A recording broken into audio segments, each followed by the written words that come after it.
Hi, everyone. Thank you for tuning in to Geek Colorado today. We are at the Colorado Festival of Horror, and I am here with Jeffrey Reddick, the creator, mastermind behind Final Destination. And I just wanted to kind of thank you for that. I know you've gone through a lot of people saying the same thing. No. I appreciate it. Thank you. Yes. But I will admit that was probably one of the first horror movies that actually kind of got me into the horror genre.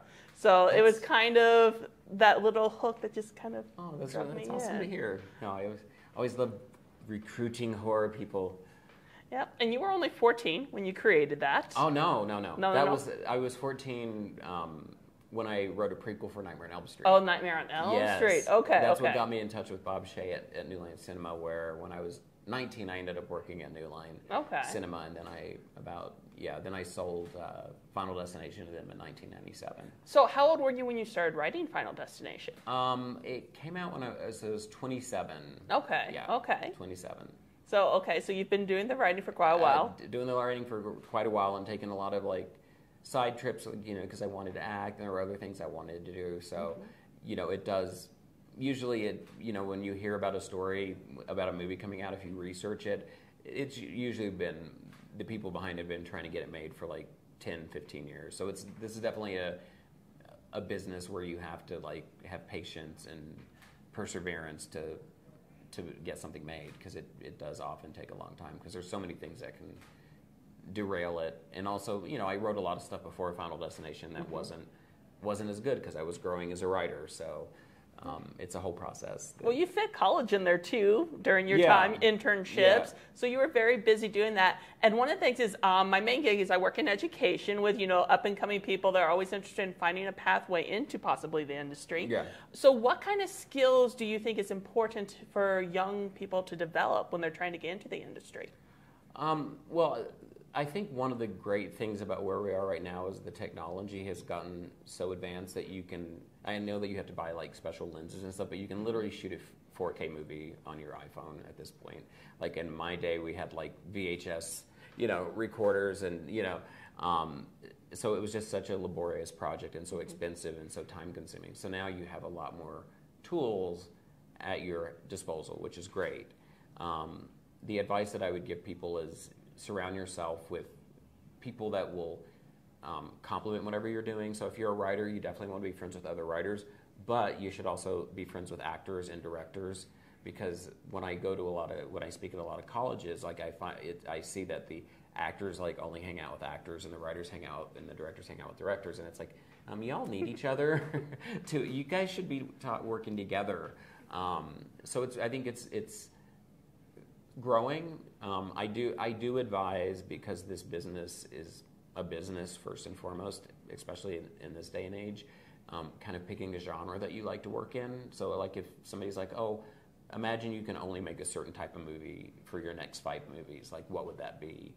Because the first thing that you actually get out there that makes an impression or gets sold, they're going to want something in the same genre as that. So I always do say, pick the kind of genre that you love and stick with that, because I know as artists we tend to want to show that we can do everything, but just from a purely business point of view, it's pick the thing you love the most. So if you love horror, if you love comedies, if you love dramas, focus on that. Watch a lot of films or read a lot of scripts in that genre, because that's a good way to educate yourself. I didn't study screenwriting. I learned it from reading a lot of great scripts, a lot of great horror scripts and other scripts as well in other genres.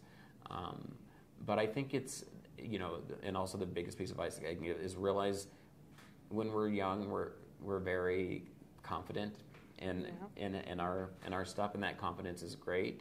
But you have to have a huge dash of humility in there and realize that if you're really young, you're not the best filmmaker since Steven Spielberg.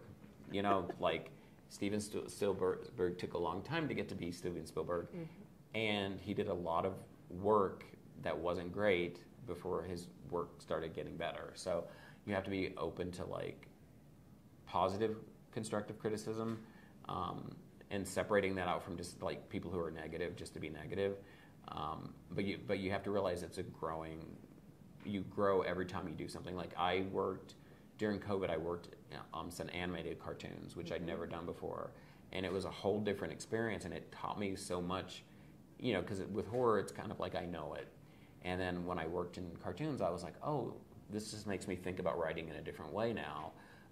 And so I learned so much from that, and now it's helping with my horror writing. So I'm still growing as a writer and as an artist, and I think, just knowing that you'll always need room to grow. Like, you should never be like you should never settle with where you're at. You should always be striving to be better, and that means sometimes taking chances or losing some of the things you love in certain things if it's not working. Killing your darlings is what they call it in fancy talk. But yeah, I think just being open to growing is very important. And studying a lot. If you want to direct, like, find directors you admire and watch their work, read interviews with them to get insight into them, because it really is just educating yourself. Yes. Well, thank you for that. Yeah. That very long answer. No, it's great, because I really like it when people go into the details like that, because a lot of times that's things you don't necessarily hear. So when we get those long answers, that's what we get. So as a writer, have you actually played around with AI at all? And how do you feel about AI? I know we have the strike going on right now, and just like, what are your personal feelings about the actual AI process? No, you know what? I think it can be useful.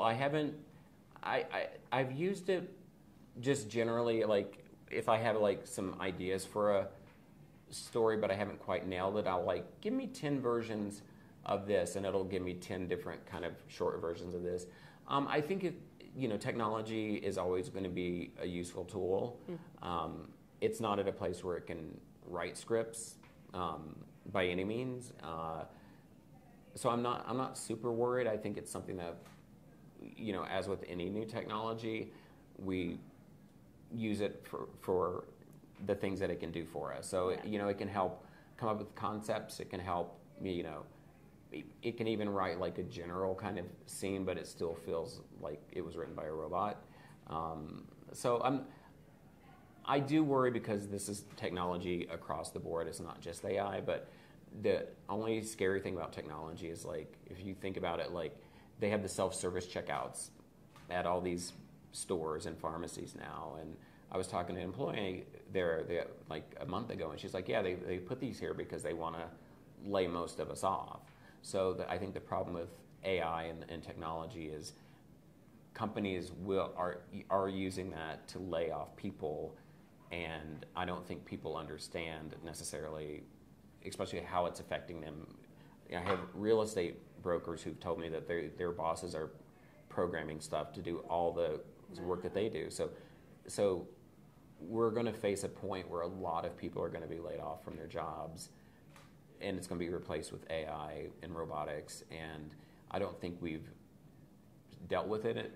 There's always so many other, cultural issues that are being thrown around that we haven't focused on the real threat that a lot of Americans are going to just be laid off from their day-to-day jobs, because they can be replaced. And so we have to start thinking of ways to transition into work habits where we can use the technology and have it help people, as opposed to it just being a kind of a corporate thing to cut labor. So that's my only concern about AI, is it's being used a lot just to cut labor, which is basically just laying off people.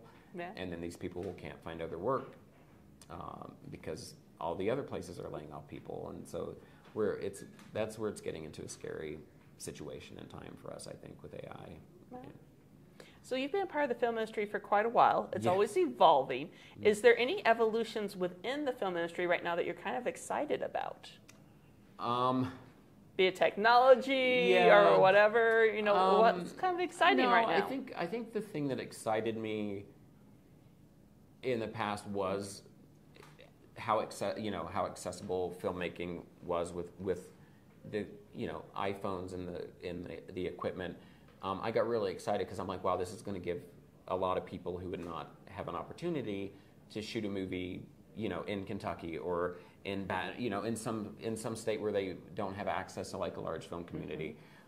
It's going to give them opportunities. So that really excited me, because I thought this is going to open a lot of doors, which it will.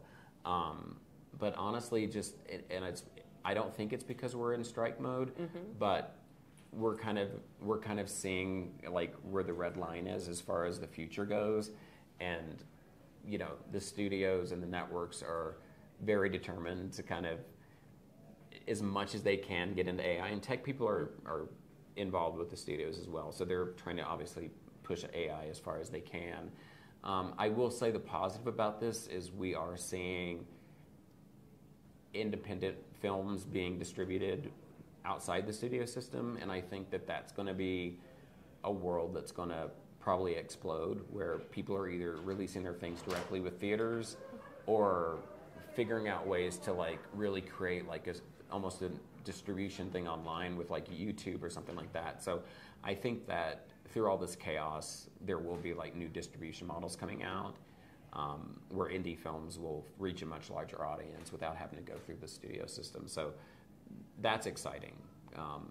But again, it's going to come with a lot of growing pains and a lot of cost, unfortunately, to people's pockets and their well-being. Yeah. Well, thank you so much for talking to us today. And if people want to find you on social media, where can they find you? I'm at Jeffrey A. Reddick on Instagram and Twitter. I love Instagram. We need more cat videos. I want to be on Instagram more. I just have more followers on Twitter, so I can't or X, so I can't delete it yet, even though it's like a toxic cesspool of hatred. That's okay. I've already deleted my Twitter account. I understand. Yeah. But Jeffrey A. Reddick. The only thing about Instagram is it only lets you follow a certain number of people back.